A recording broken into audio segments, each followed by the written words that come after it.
Hello and welcome learners. I am Ashraf and you're watching The Climbing Fish. Before we learn to calculate mode, let us first understand the concept underlying the construct of mode. Mode is defined as the size of a variable or a score that occurs most frequently. It is a point on the score scale that corresponds to the maximum frequency of the distribution.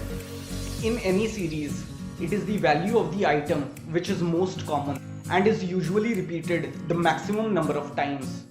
Suppose we have to find the value of the mode from these scores of students.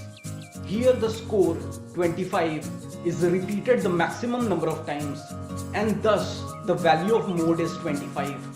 When the data is available in the form of frequency distribution, then the mode is computed with the help of this formula. Mode is 3 times median minus 2 times mean. Here, the mean as well as the median is first computed, and then with the help of this formula, mode is computed. We have one another method to compute mode from grouped data.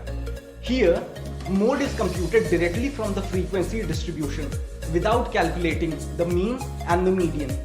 For this purpose, we use the formula mode is equal to capital L plus F1 divided by F1 plus F minus 1 multiplied by small I, where capital L is the exact lower limit of the modal class. Modal class is that class where mode is supposed to lie.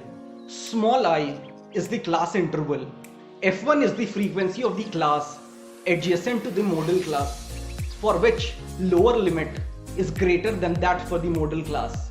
F minus 1 is the frequency of the class adjacent to the modal class, for which lower limit is less than that for the modal class. Let me illustrate the formula by taking this frequency distribution table. The crude mode in this distribution is supposed to lie within the class interval 40 to 44. Here, capital L is equal to 39.5, I is equal to 5, F1 is equal to 9, and F minus 1 is equal to 8.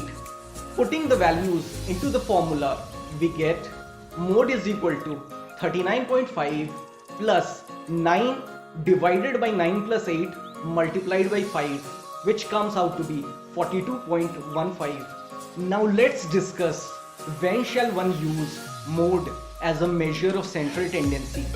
First, when a quick and approximate measure of central tendency is wanted. Second, when we need to know the most often recurring score or value of the item in a series. Mode can be computed from the histogram and other frequency curves.